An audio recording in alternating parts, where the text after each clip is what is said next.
Damai sejahtera Allah yang melampaui segala akal akan memelihara hati dan pikiranmu di dalam Yesus Kristus Tuhan kita. Amin. Horas. Bapak Ibu, jemaat seluruhnya, firman Tuhan di hari Minggu ini menyapa kita terambil dari kitab Injil Lukas pasal 13 ayat 1 sampai ayat 5. Saya akan bacakan untuk kita semua. Dosa dan penderitaan. Pada waktu itu datanglah kepada Yesus beberapa orang membawa kabar tentang orang-orang Galilea yang darahnya dicampurkan Pilatus dengan darah korban yang mereka persembahkan. Yesus menjawab mereka, "Sangkamu orang-orang Galilea ini lebih besar dosanya daripada dosa semua orang Galilea yang lain karena mereka mengalami nasib itu?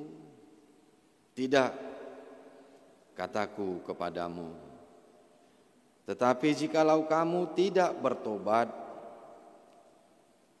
kamu semua akan binasa atas cara demikian.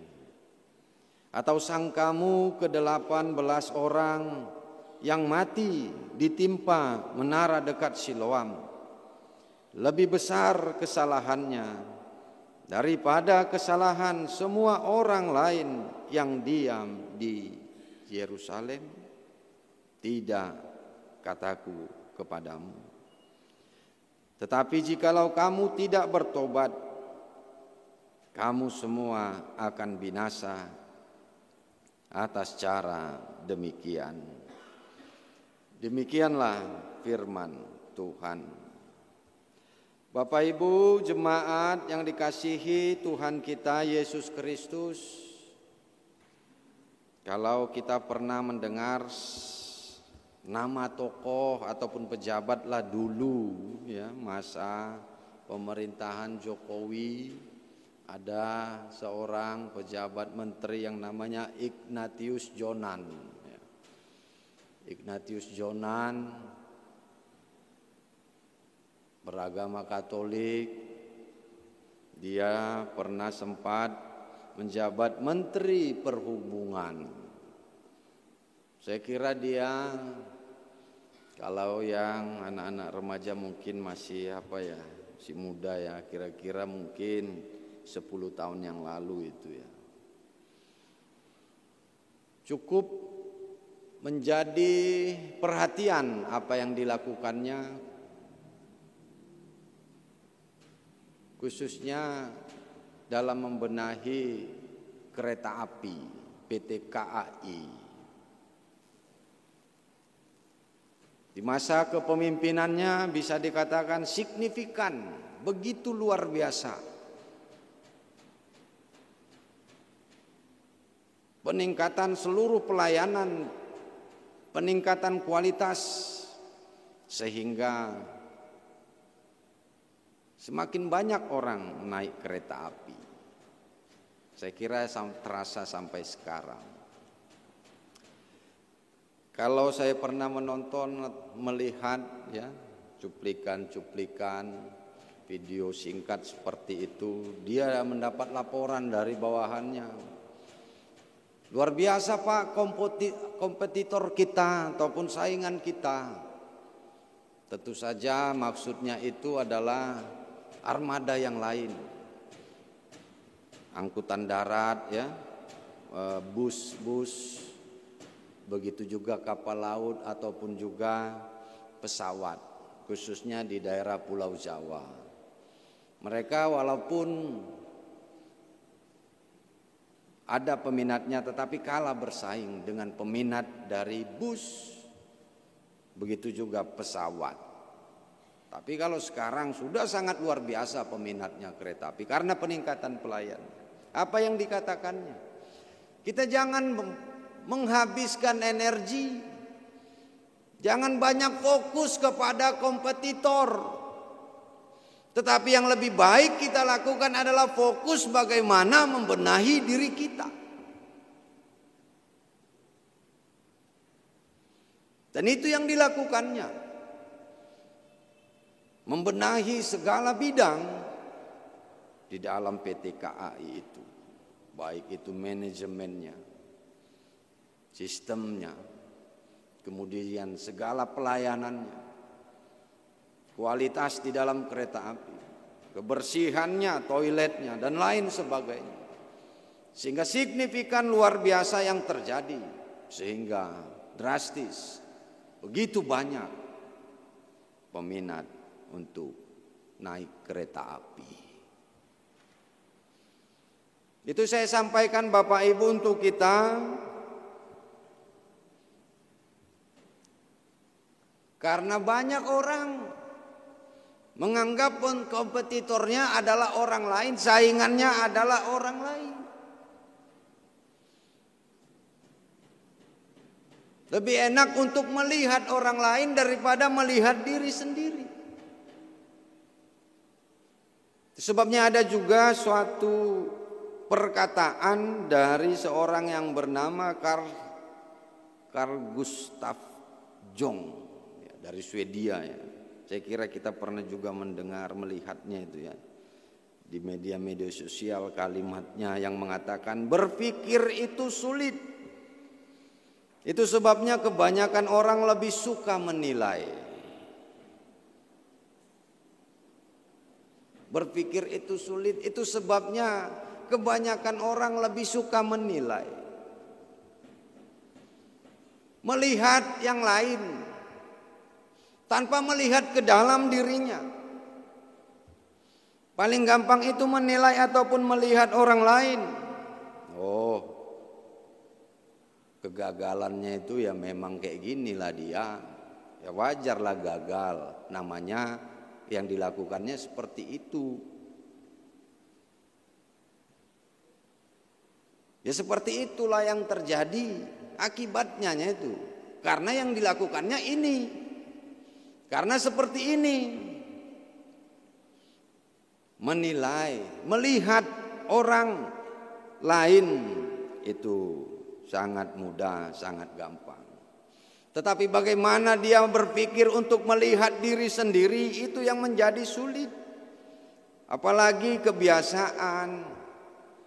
Saya bilang ya kebiasaan lah, karena itu kerap terjadi di tengah-tengah kehidupan kita ya.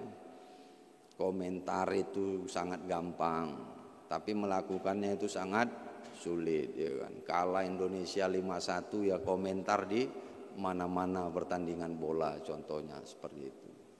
Di saat ada pertandingan bola, komentar itu sangat gampang. Inilah Bapak Ibu yang terjadi di dalam firman Tuhan kita di sini. Bagaimana orang melihat apa yang terjadi terhadap orang lain.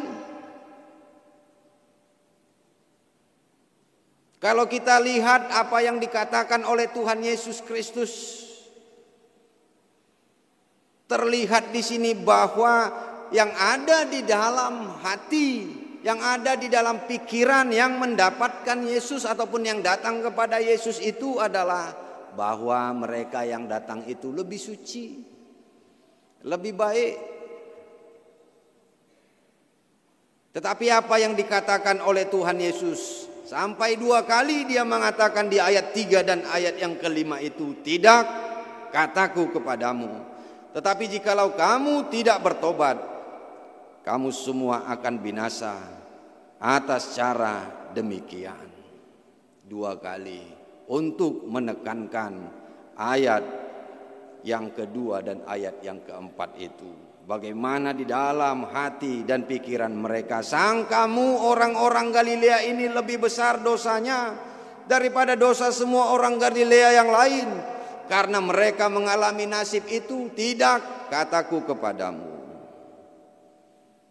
Pemikiran mereka seperti itu yang datang kepada Yesus, bahwa mereka yang kena hukuman itu, mereka yang kena musibah itu, yang menderita itu, karena dosanya lebih banyak daripada dosa mereka. Karena pemahaman yang seperti itu memang yang ada di dalam pemikiran orang-orang Yahudi. Bagi mereka seperti itu, orang menderita, orang sakit, orang mengalami musibah, mengalami bencana, itu karena dosanya pastinya. Itu karena perbuatannya pastinya katanya. Tetapi celakanya lah saya katakan, cara berpikir yang seperti itu sampai saat ini.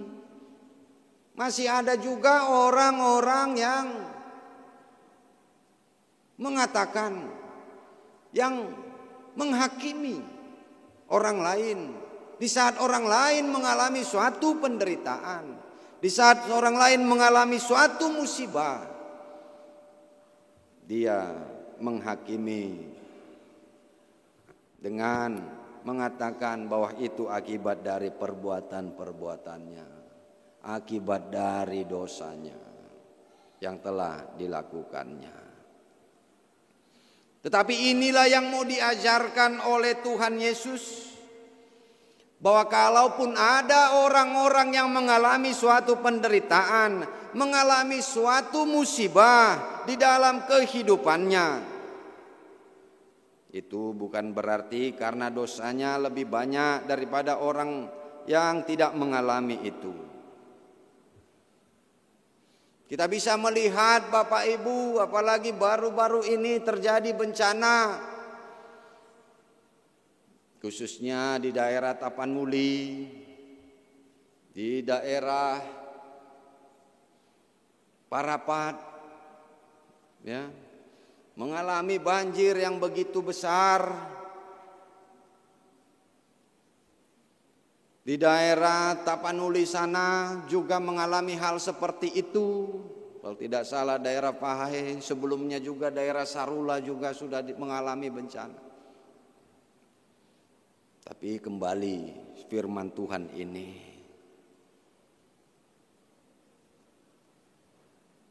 dan saya menghubungkan dengan statement yang disampaikan oleh Ephorus kita, bahwa itu bisa mengalami ataupun terjadi hal demikian bukanlah karena perbuatan-perbuatan mereka yang berada di tempat itu, tetapi ini adalah akibat dari ulah dari orang-orang yang berbuat yang tidak baik, yang perlu pertobatan. Bukan dari yang mereka yang mengalami penderitaan itu yang melakukannya, tetapi justru orang lain yang melakukan itu, pengerusakan alam, sehingga bencana terjadi oleh masyarakat yang tidak melakukan pengerusakan alam itu. Ini berhubungan juga dengan firman Tuhan kita di sini, Bapak Ibu. Jangan langsung kita menghakimi, jangan langsung kita menilai apa yang dialami oleh orang lain itu akibat dari dosa dan perbuatannya.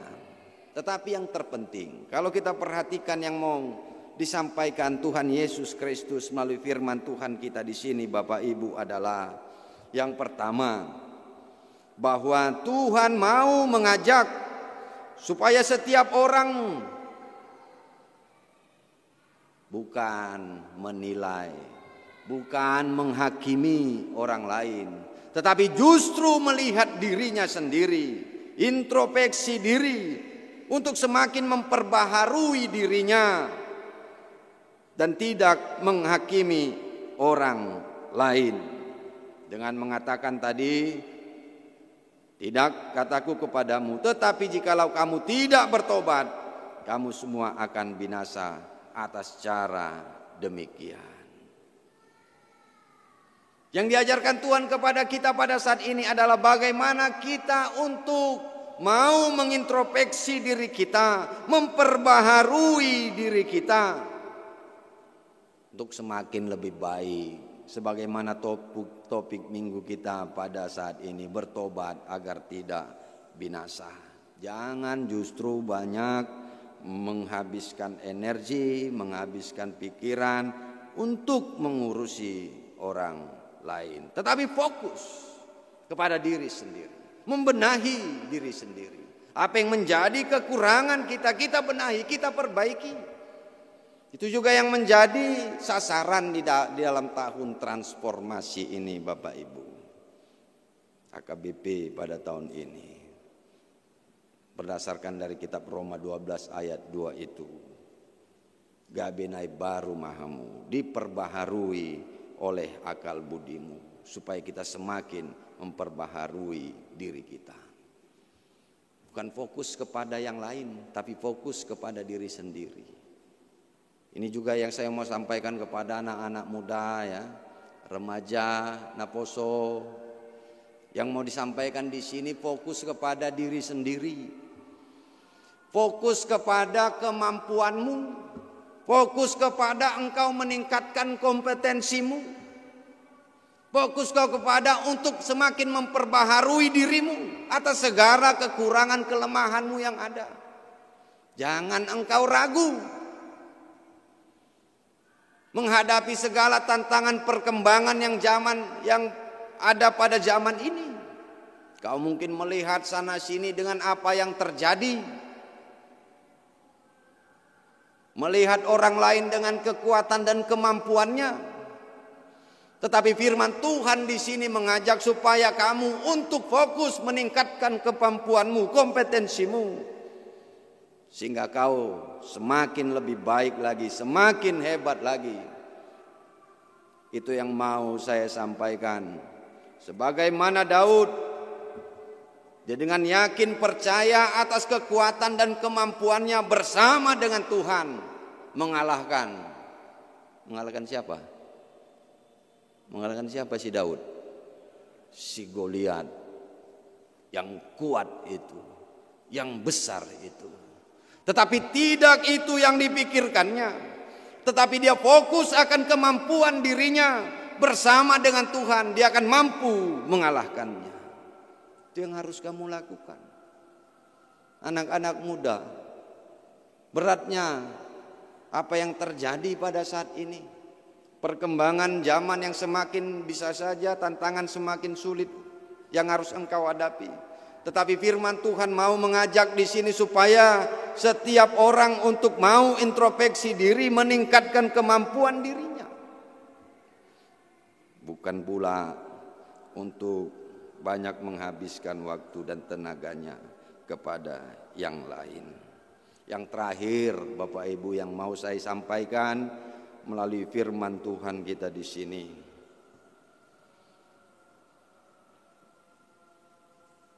pertobatan kembali untuk mengikut Tuhan, itunya maksudnya. Kalau pertobatan itu berasal dari kata metanoia ya. Kalau kita pernah dengar metanoia, itu bahasa Yunani. Kalau arti secara harafiahnya lah kita katakan itu berbalik 180 derajat. Artinya metanoia sebenarnya berbalik 180 derajat. Artinya ya balik kanan lah kira-kira gitu. Tapi di bahasa Indonesia kan dengan pertobatan. Untuk kembali mengikut Tuhan. Mengikut Tuhan, itulah yang diinginkan oleh Tuhan, kembali kepada jalan yang benar. Pertobatan itulah cara untuk kita menerima dan merasakan kasih Tuhan yang sungguh-sungguh nyata di dalam kehidupan kita. Kalau kita mengingat bagaimana umpama yang disampaikan oleh Tuhan Yesus Kristus, itulah yang diinginkan oleh Tuhan. Kembalinya Orang mengikut Tuhan itulah yang dirindukan, yang diinginkan oleh Tuhan. Dengan umpama domba yang hilang itu,